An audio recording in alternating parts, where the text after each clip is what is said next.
Éternel notre Dieu, nous voici encore ce soir ou ce matin, par ta grâce, par ton pouvoir, par ton autorité. Nous voici encore entre tes mains, Seigneur, comme un simple instrument que tu veux utiliser comme tu veux, comme tu peux, selon ton beau vouloir, ton bon pouvoir.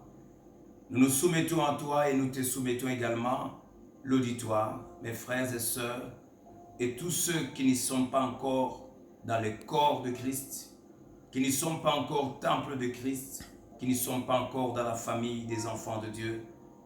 Nous les soumettons à toi parce que cette opportunité, elle est en or pour chacun d'eux. Au nom de Jésus, Amen. Nous bénissons le Seigneur encore une fois, frères et sœurs dans le Seigneur, bien-aimés dans le Seigneur, et vous tous, à vos titres et qualités, que le Seigneur vous bénisse partout où vous êtes, qui que vous soyez. Le Seigneur Jésus-Christ est mort et il est ressuscité pour vous et moi. Il est le seul qui donne la vie, il est le seul qui libère, il est le seul qui sauve. Nous sommes dans les Actes des Apôtres au chapitre 26. C'est l'histoire de Paul. Il était devant Agrippa, il était en train de se justifier. Mais son histoire a commencé au chapitre 9 de ce même livre que nous venons de citer, savoir les Actes des Apôtres. Au chapitre 9, qui nous présente la conversion de Paul. Mais ici, nous avons opté pour le chapitre 26 et nous prenons quelques versets pour que nous puissions voir quelques deux idées qui sont là-bas, qui peuvent nous aider à nous positionner maintenant. Au verset 16, la Bible dit « Mais lève-toi ». Donc c'est Jésus qui dit à Paul ou Saul de Tarse « Mais lève-toi et tiens-toi sur tes pieds, car je te suis apparu pour t'établir ministre et témoin de choses que tu as vues et de celles pour lesquelles je t'apparaîtrai. Je te choisis du milieu de ces peuples et du milieu de païens vers qui je t'envoie. Vers qui je t'envoie. » Donc la rencontre avec Jésus, Paul est en train de recevoir une autre destination, une autre vision, une autre façon de faire et d'être. On nous donne maintenant une nouvelle mission.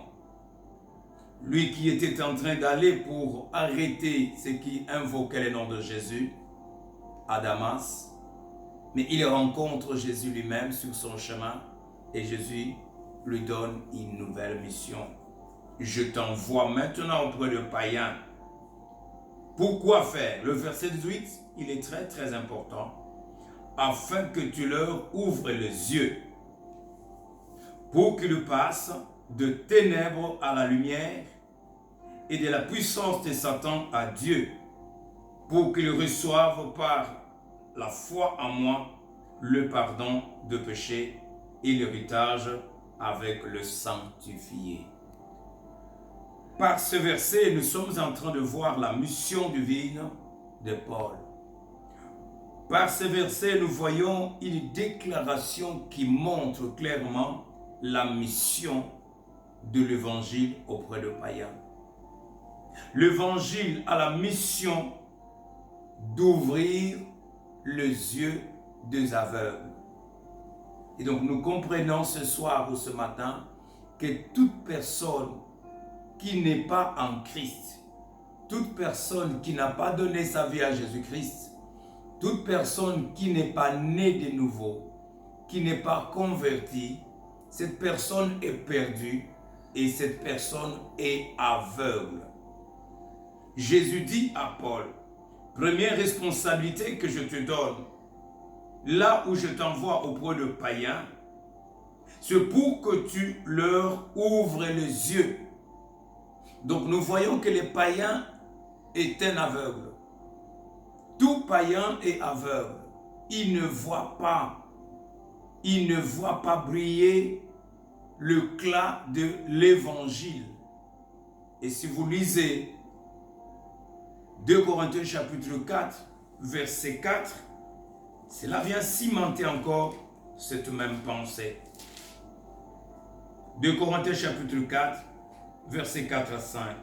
Si notre évangile est encore voilé, il est voilé pour ceux qui périssent, pour les incrédules, dont le Dieu de ce monde, le Dieu de ce siècle, a aveuglé l'intelligence, afin qu'ils ne vissent pas briller la splendeur de l'évangile de la gloire de Christ, qui est l'image de Dieu.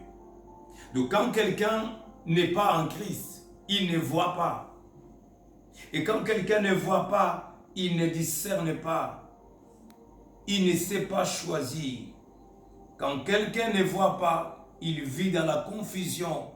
Voilà comment il peut toucher n'importe quelle dame, pensant que c'est son épouse, parce que lui, il ne voit pas. Jésus voit que les aveugles, il sait que les païens sont aveugles. Et il donne la mission à Paul. Il donne la mission évangélique à Paul afin qu'il s'élève et qu'il aille auprès de païens et qu'il leur ouvre les yeux par l'éclat de l'évangile et par la puissance du Saint-Esprit qui soutient l'évangile. Vous qui êtes en train de me regarder ce soir ou ce matin, je ne sais pas vous êtes de quel côté.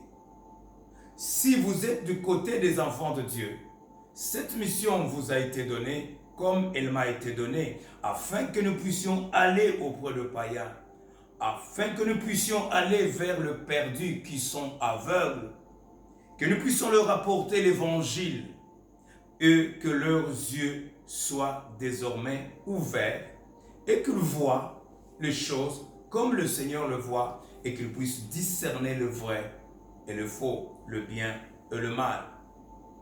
Mais si vous êtes encore du côté de païens, donc vous êtes perdus.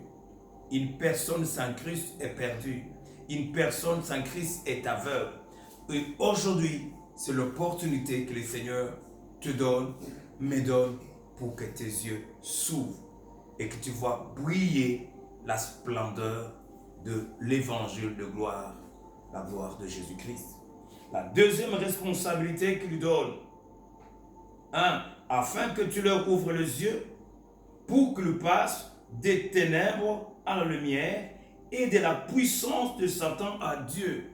Donc toute personne qui est perdue, toute personne qui n'est pas dans le Seigneur, tout celui qui n'a pas donné sa vie à Jésus-Christ, il est sous l'emprise du diable.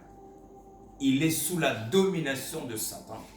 Mais l'évangile a le pouvoir de prendre quelqu'un d'entre les mains de Satan et le transférer auprès de son Créateur. Voilà la mission que le Saint-Esprit m'a donnée ce soir, frères et sœurs. Vous êtes de quel côté ce soir ou ce matin? Vous êtes où maintenant que vous êtes en train de me suivre? Peut-être que vous êtes dans un endroit litigieux. Et ce message est venu vous trouver là où vous êtes maintenant. Parce que c'est le jour où vos yeux vont être ouverts par le pouvoir du Saint-Esprit qui amène l'évangile de la gloire de Jésus-Christ. Car la volonté de Jésus est que personne ne puisse se perdre. Car Dieu veut que tout le monde soit sauvé, tout le monde soit sauvé et qu'il parvienne à la connaissance de la vérité. Si Jésus-Christ tarde à venir, il use de patience afin que vous et moi, nous puissions redynamiser, revisiter notre voie et que nous puissions réellement nous préparer pour l'enlèvement. Il ne veut pas que quelqu'un se perde. Voilà le bien fondé de cette intervention de ce soir, frères et sœurs. Si tu es dans le Seigneur, tu as alors la mission d'aller vers les perdus, d'aller vers ceux qui sont sans foi ni loi et qui sont la proie du diable. Ils sont sous la domination de Satan. Ils sont envoûtés. Ils boivent. Ils terminent l'argent dans la boisson, dans l'alcool. Ils terminent la boisson dans la dépravation de mœurs, dans toutes sortes de folies du monde. Mais lorsque le Seigneur vient par sa parole, lorsque l'évangile fait briller le cœur de l'homme, celui-ci devient un homme selon Dieu, un homme selon la volonté de Dieu. Il va voir briller la splendeur de l'évangile et il va dire, Seigneur, je menais ma vie comme je le pensais, maintenant prends tout, Seigneur. Est-ce que ce soir tu peux dire, Seigneur, prends tout. Je m'offre. Je menais ma vie comme Saul qui allait pour ligoter des hommes. Mais lorsqu'il a croisé la lumière, la vision a changé. Il a fait 3 jours sans boire, sans voir, sans manger. Et c'était le point mort. Son compteur a été mis à 0 pour que puisse recommencer une nouvelle vision. Et si nous lisons les exploits de Paul après la rencontre de Jésus, c'est fantastique. Aujourd'hui, mon frère, c'est ton tour. Éternel Dieu de grâce, Saul n'était pas en train d'aller évangéliser. Saul n'était pas en train d'aller dans une réunion de prière, mais il était plutôt chargé de la mission d'aller ligoter ceux qui invoquaient ton nom avec crainte et tremblement. Et c'est sur ce chemin de cette mission peureuse qu'il t'a rencontré, sinon que tu l'as rencontré. Ta lumière a brillé sur lui. Ta lumière a brillé sur ses yeux. Et donc, sa petite lumière était embrouillée, dérangée par l'éclat du véritable soleil de justice.